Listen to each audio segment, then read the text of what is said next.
Baik, Assalamualaikum warahmatullahi wabarakatuh.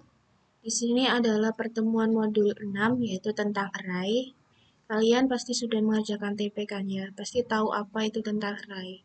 Jelas kalian sudah membaca modul 6 ini. Sebelum pertemuan kali ini dimulai, marilah kita berdoa secara masing-masing. Berdoa dimulai.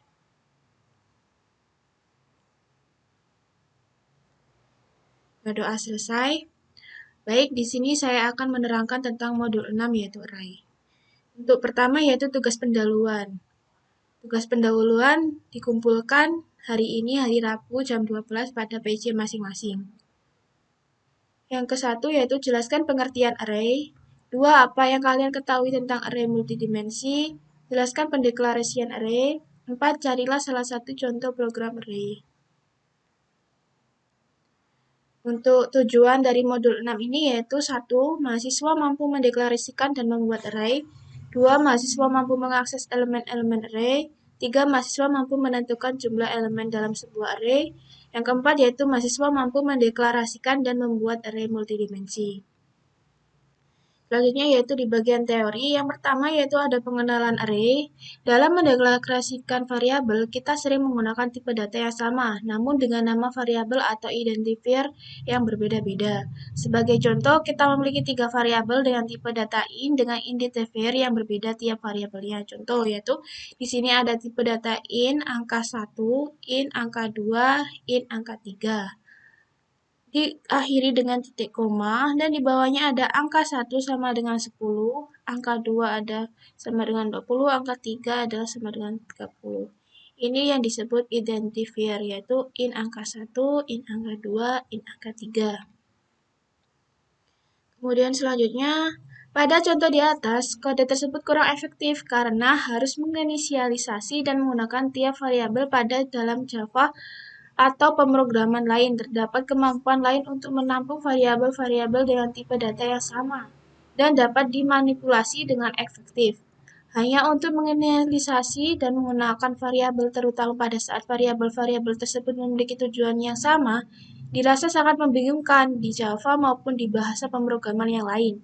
Mereka memiliki kemampuan untuk menggunakan satu variabel yang dapat menyimpan sebuah data list dan kemudian memanipulasinya dengan lebih efektif. Tipe data ini disebut dengan tipe data array. Jadi, tipe data array adalah kemampuan untuk menggunakan atau satu variabel yang dapat menyimpan sebuah data list dan kemudian memanipulasinya dengan lebih efektif.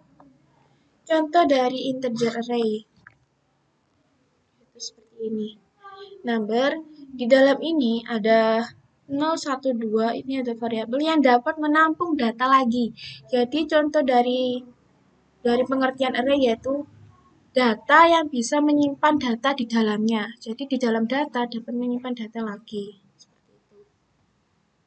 Kemudian, sebuah array akan menyimpan beberapa item data dengan tipe data yang sama di dalam sebuah blok memori yang berdekatan yang kemudian dibagi menjadi beberapa slot. Bayangkanlah, array adalah sebuah variabel sebuah lokasi memori tertentu yang memiliki satu nama sebagai identifier. Akan tetapi, ia dapat menyimpan lebih dari sebuah value. Jadi lebih dari sebuah value itu ada beberapa macam isi value dalam data tersebut. Secara singkatnya yaitu array digunakan untuk menyimpan beberapa nilai dalam satu variabel. Ahli-ahli mendeklarasikan variabel terpisah untuk setiap nilai. Oke. Terus kemudian yaitu ada pendeklarasian array. Array harus dideklarasikan seperti layaknya sebuah variabel. Apabila Anda mendeklarasikan array, maka harus membuat sebuah list dari tipe data yang diikuti oleh tanda kurung. Siku buka dan siku tutup yang diikuti oleh nama identifier. Di sini ada siku buka, ini adalah nama identifier. Contoh ya, int nilai. Nilai ini adalah identifier, oke. Atau dapat menempatkan kurung buka dan kurung tutupnya setelah identifier. Sebagai contoh, int nilai identifier. Int identifier kurung buka kurung tutup. Jadi tapi biasanya kita itu menggunakan yang bagian atas ini. Sering menggunakan yang tipe bagian atas. Oke. Setelah pendeklarasian, kita harus membuat array dan menentukan beberapa panjangnya sebuah konstruktor. Konstruktor adalah perintah dalam pemrograman. Proses ini di dalam Java disebut instantion atau instansiasi, kata dalam Java yang berarti membuat. Untuk menginstansiasi sebuah objek, kita membutuhkan sebuah konstruktor. Kita akan membicarakan lagi menginstansiasi dan pembuatan konstruktor pada praktikum selanjutnya. Perlu diperhatikan bahwa ukuran dari array tidak dapat diubah setelah kita menginisialisasinya. Jadi semisal kita sudah membuat konstruktor 2 dan 3, jadi kita tidak dapat mengubahnya setelah kita run. Jadi otomatis kita sudah membuat array 2 kali 3, orde 2 dan orde 3. Itu ya. Contoh di sini ada deklarasi objek, format penulisan tipe nama array. Instansiasi objek, format penulisan variabel new tipe jumlah elemen. Biasanya nilai sama dengan new int 100. Ini adalah jumlah elemennya adalah 100. Nanti kita lebih jelasnya kita langsung praktekkan di NetBeans ya. Atau juga bisa ditulis deklarasi dan instansinya digabung. Tulisan tipe nama array, new tipe jumlah elemen seperti ini. Keterangan tipe. Untuk menyatakan tipe data yang digunakan jumlah elemen untuk menyatakan jumlah maksimum elemen array. Pada contoh di atas, deklarasi akan memberitahukan kepada completer Java pada identifier nilai akan digunakan sebagai nama array yang berisi data-data integer dan kemudian untuk membuat atau menginstansiasi sebuah array baru yang terdiri dari 100 elemen. Selain menggunakan sebuah keyword baru untuk menginstansiasi array, juga dapat secara otomatis mendeklarasikan array, membangun, kemudian memberitahukan sebuah nilai atau value. Sebagai contoh, ini ada membuat sebuah array, variabel-variabel boolean, sebuah ini bisa dibaca kan ya. Sampai sini. Terus yang selanjutnya yaitu mengakses elemen array. Untuk mengakses sebuah elemen dalam array atau mengakses sebagai dari array, Anda harus menggunakan sebuah nomor atau yang disebut dengan indeks atau subscript. Sebuah nomor indeks atau subscript telah diberikan kepada tiap anggota array sehingga pemrograman dan programmer dapat mengakses setiap value apabila dibutuhkan.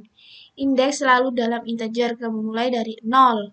Kemudian akan terus bertambah sampai list value dari array tersebut berakhir. Perlu dicatat bahwa elemen-elemen di dalam array dimulai dari 0 sampai dengan ukuran array atau min 1.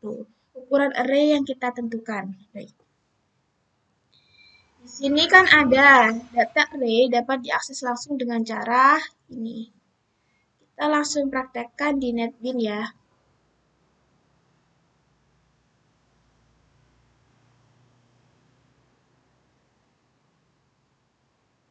Di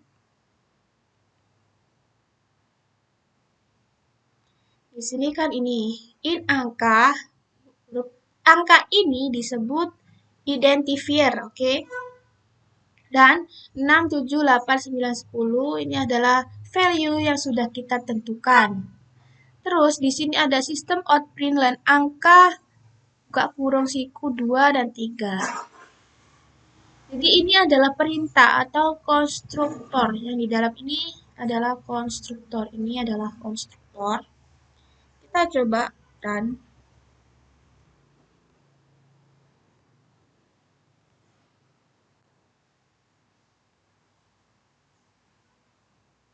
Akan muncul angka 8. Mengapa seperti itu? Karena di sini adalah perintahnya angka 2. 2 angka dari 6, 7 itu adalah berapa? Jadi setelah 6, 7, 8. Jadi 2 angka di dalam kurung, di dalam value ini itu berapa? Dihitung mulai dari yang pertama. Ini 1, 2. Jadi selanjutnya itu adalah angka 8. Oke. Terus Kode di atas akan mengakses pada variabel angka pada array indeks kedua, yaitu indeks keduanya yaitu 8.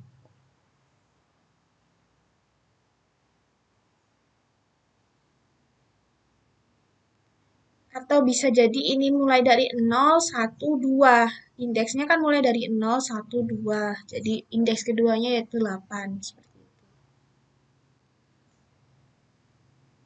Terus yang kedua yaitu menggunakan for. In R new 100 ini ini adalah value, ini adalah konstruktor. Oke. Dari program di atas array menyediakan 100 tempat kosong di sini untuk diisi, tapi for hanya akan menampilkan 20 data saja. 20 ini I kurang dari 20. Untuk contoh programnya yaitu di sini. Langsung kita tekan di NetBeans ya.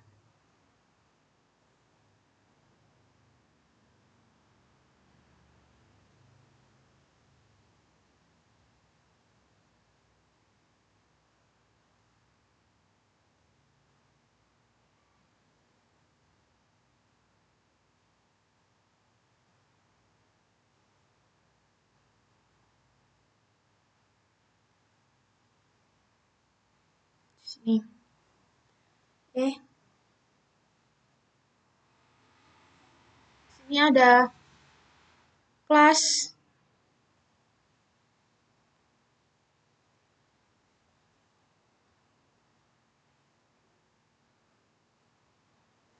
for array.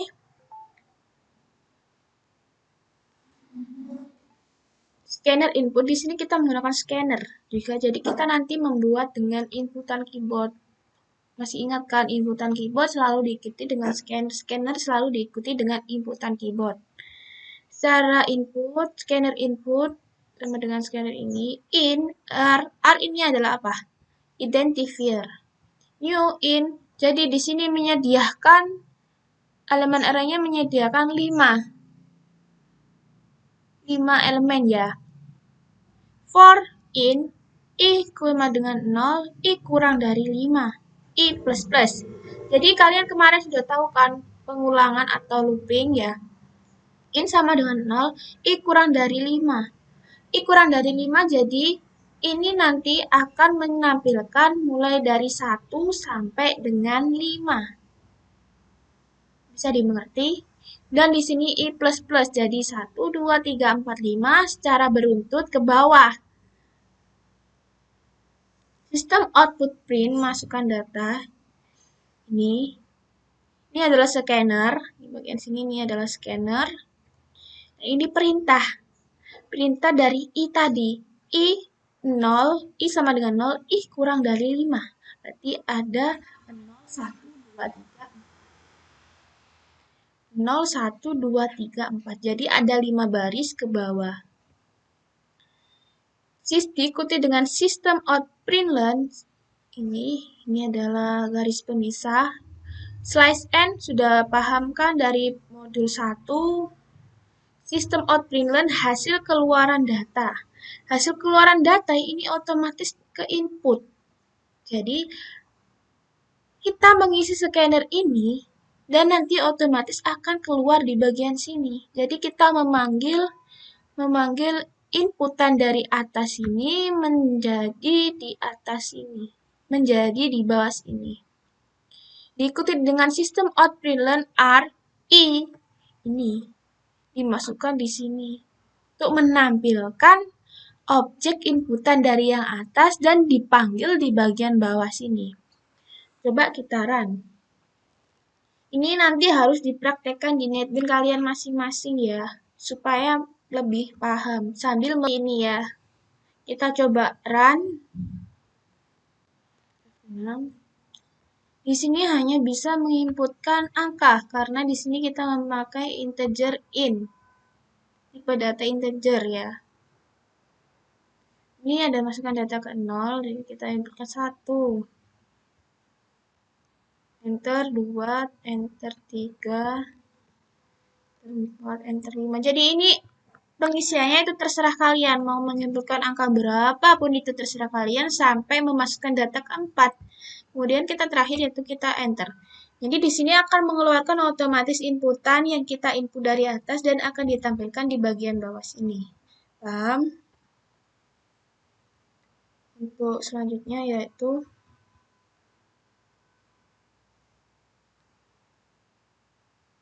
untuk mengetahui panjang array, untuk mengetahui beberapa banyak elemen di dalam sebuah array, Anda dapat menggunakan length atau panjang field dalam array. Panjang field dalam array akan mengembalikan ukuran dari array itu tersendiri sebagai contoh. Nama array, length. Length itu adalah panjang. Pada contoh sebelumnya kita dapat menuliskan kembali seperti berikut. Ini. For in, I sama dengan 0, I kurang dari R length, I plus plus sistem outprint nih. Jadi kita bisa menentukan panjang array kita tersendiri. Jadi di sini kan kita sudah memberikan maksimal panjang 100 ya. Di sini kita bisa memberikan panjang terserah kita. Pokoknya maksimalnya itu 100. Semisal ini I sama dengan 0, I kurang dari 50 juga bisa. Pokoknya masih di bawah 100 gitu. Terus selanjutnya yaitu ada array multidimensi. Array multidimensi merupakan array yang ada di dalam array. Array multidimensi juga dapat diartikan sebagai matriks yang terdiri dari baris dan kolom. Array multidimensi dideklarasikan sebagai menambah tanda kurung siku setelah nama array. Jadi kalian waktu SMA atau SMK kan pasti sudah mengetahui matrik kan. Matrik terdiri dari beberapa ordo. Ordo ya, ordo 2 kali 3, 3 kali 3, 4 kali 3. Pasti kan sudah mengenal matriks. Jadi di sini ada ini. Langsung kita praktekkan saja di NetBeans ya.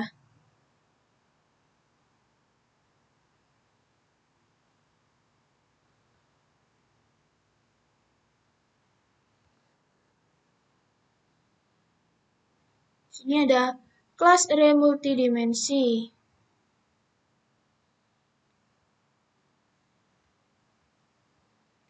Di sini ada into A. Ini ada, kalau multidimensi adalah ada data di dalam data. Jadi ada dua elemen. Itu elemen pertama, elemen ini.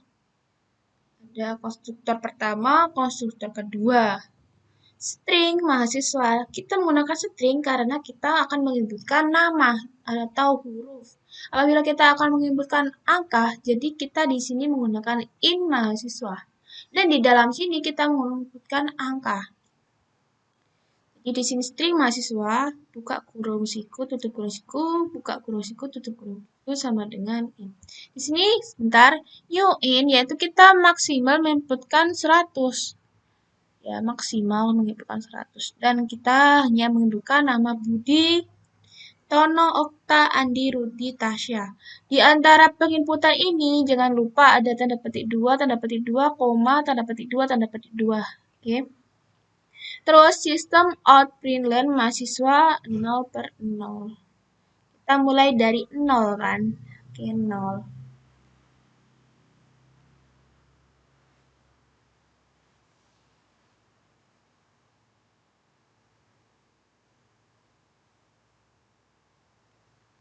Tak coba run.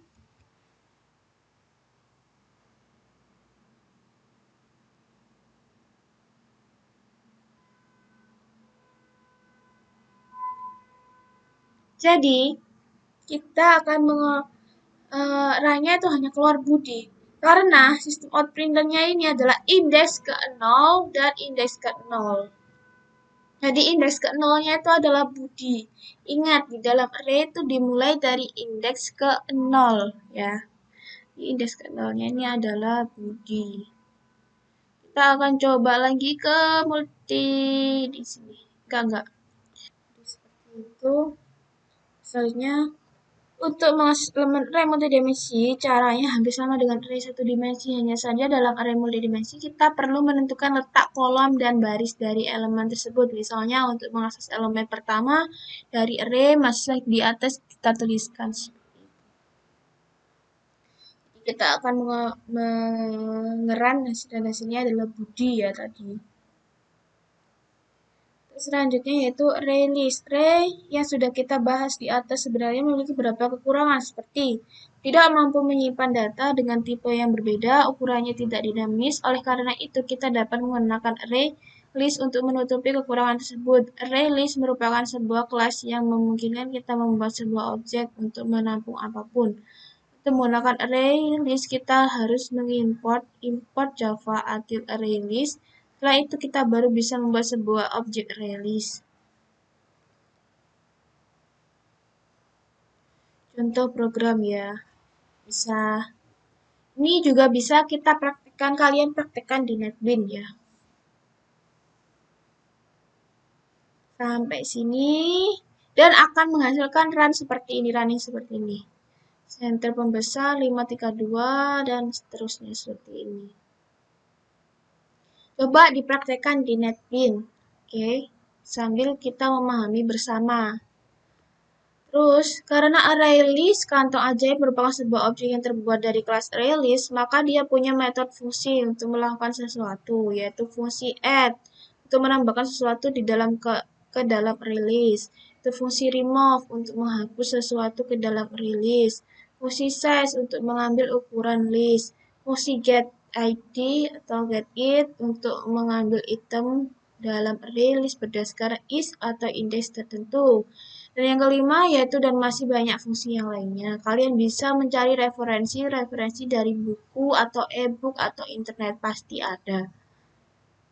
Jadi kalian tidak harus gak hanya berpacu dalam modul, kalian bisa mencari referensi dari luar.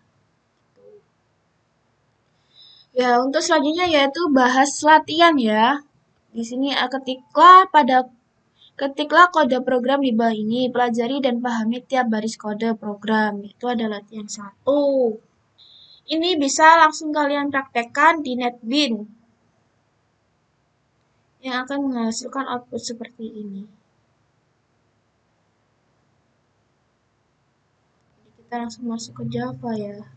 NetBeans latihan 1.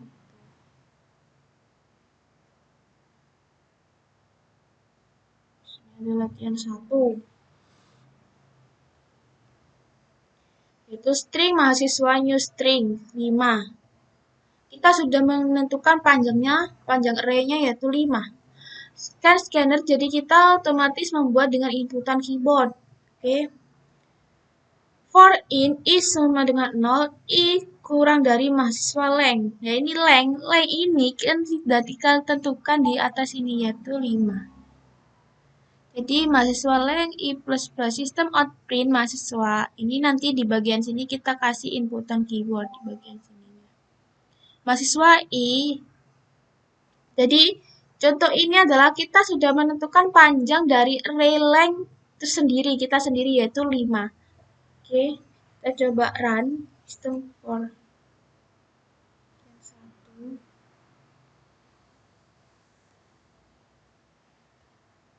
kita di sini menginputkan huruf karena di sini kita menggunakan string, jadi kita menginputkan huruf bukan angka.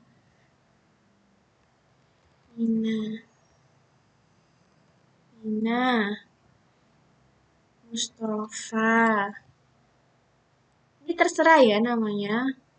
Kalau lebih baiknya di dalam nanti analisa, kalian bisa menentukan ini saja ya.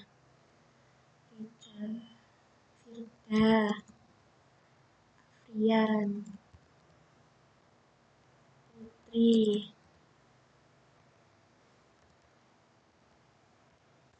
Nah, di sini otomatis kepanggil karena di sini kita sudah memanggilnya dengan metode string b sama -2 mahasiswa sistem out boolean b.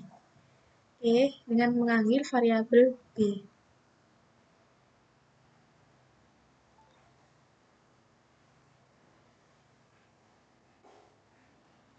Terus untuk latihan kedua, yaitu ketiklah kode program di bawah ini, pelajari dan pahami baris ini.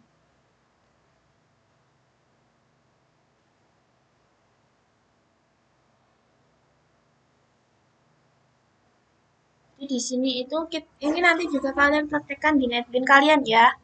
Harus dan wajib di bagian latihan 1, latihan 2, dan di bagian teori tadi. Harus dipraktekkan di NetBeans kalian supaya kalian bisa paham.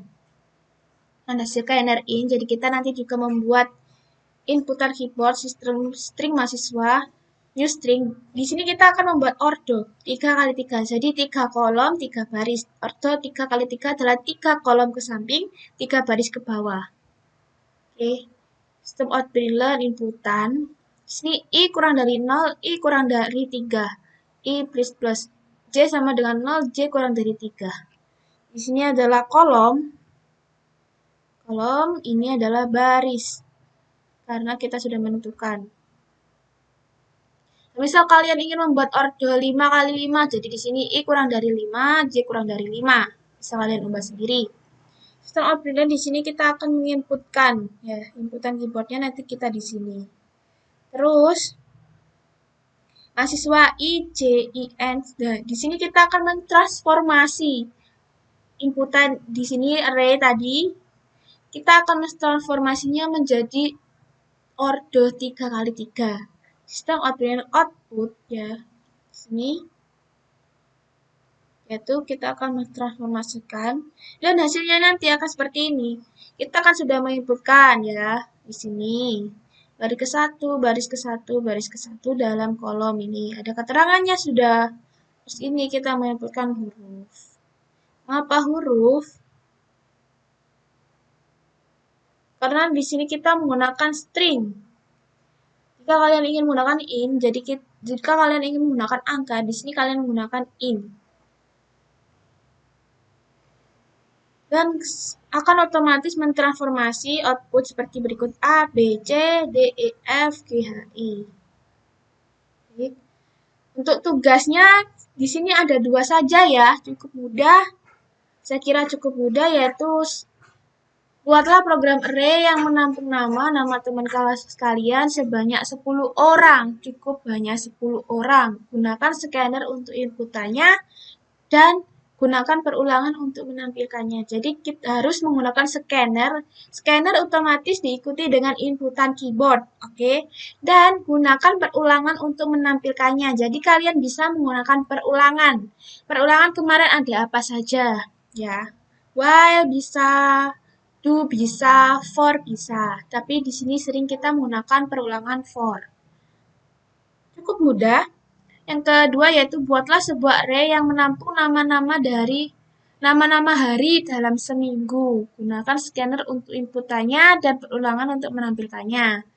Perintahnya juga sama, tapi studi kasusnya berbeda. Di sini yang nomor 2 yaitu buatlah sebuah array yang menampung nama-nama hari dalam seminggu. Baik, cukup mudah. Untuk tenggat lapresnya yaitu minggu depan ya. Minggu depan hari Selasa pukul 23.59 karena kita hari Rabunya ada ACC modul 6. Baik. ACC modul 6. Hari-harinya sangat cepat ya, kita kurang 1 modul dan 2 ACC. Jadi kalian nanti akan berpikir lagi tentang proyek akhir yang cukup menguras tenaga. Untuk sekian dari praktikum modul 6 ini, saya mohon maaf apabila saya ada salah-salah kata. Dan untuk praktikum modul 6 ini, saya mohon maaf saya tidak bisa mengajarkan kalian secara offline karena saya ada kendala juga di dalam kuliah saya, ada perubahan jam mata kuliah. Jadi harap dimaklumi ya. Mohon maaf apabila kakak ada salah-salah kata. Semoga kalian paham dari modul 6 ini. Saya akhiri. Wassalamualaikum warahmatullahi wabarakatuh.